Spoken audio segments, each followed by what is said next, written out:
1. The end of Ramadan, a new beginning. 2. A test of true devotion. 3. Shaitan's greatest deception. 4.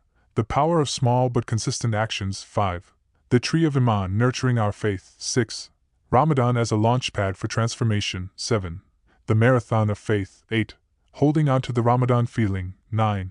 The gates of mercy are always open. 10. A lifetime of worship. 1. The end of Ramadan, a new beginning. Another Ramadan has come and gone, leaving behind memories of mercy, reflection, and devotion. The nights of prayer, the days of fasting, the hours spent in worship, all now a cherished past. But the question remains, what happens next? Will the habits we built in this sacred month stay with us, or will they fade away the moment Eid is over? Ramadan was never meant to be an endpoint.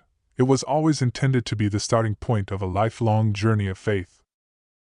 2.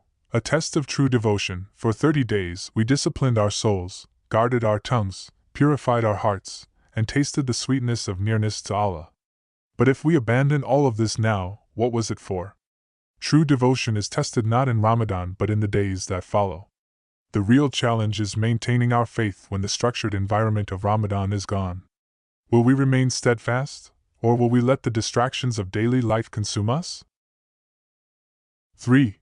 Shaitan's greatest deception. Shaitan's greatest deception is convincing us that our connection with Allah is temporary, that we are only worshippers in Ramadan. But Allah is not the Lord of one month.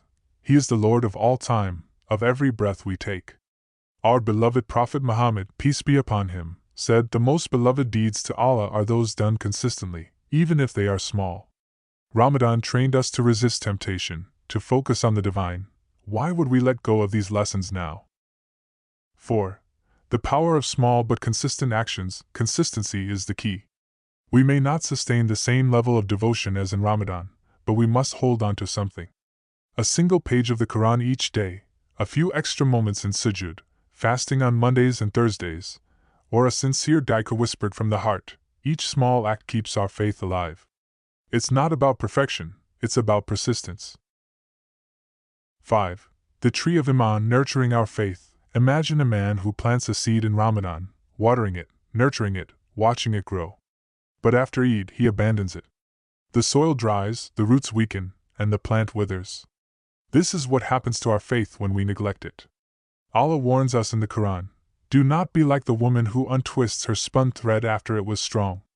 Just as a tree requires constant care, so does our Iman. Without nourishment, it fades away. 6.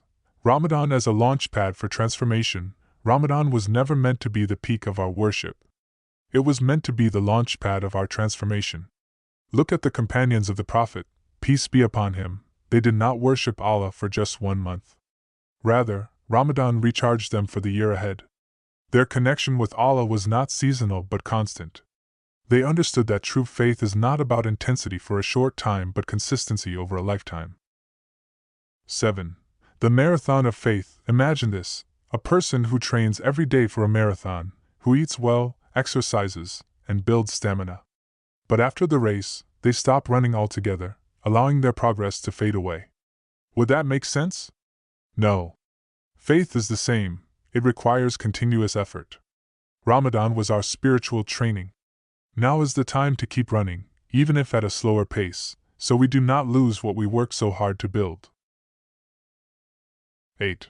Holding on to the Ramadan feeling. Think back to the nights you stood in prayer, the sujud that brought you peace, the du'as that softened your heart. Why would you want to lose that feeling? Ramadan was a training ground, a time to reset, to reconnect, to remember our purpose. But the real test begins now. When the days of fasting are over and the night prayers cease, will we still hold on to the peace and connection we felt? 9. The gates of mercy are always open. Allah does not expect perfection from us, but He loves sincerity. Even if you struggle, even if you fall short, keep going, keep striving. Make small commitments and stick to them. A daily ayah, a weekly fast, a heartfelt prayer in the quiet of the night, every effort matters. The gates of mercy are still open. The Lord you cried to in the depths of the night is still listening. If Ramadan brought you peace, if it strengthened your faith, why let it slip away? 10. A lifetime of worship. We often hear stories of those who changed their lives in Ramadan. They found their way back to prayer, back to the Quran. But the true success story is not just starting, it is continuing. The journey of faith is lifelong. There will be ups and downs, struggles and victories.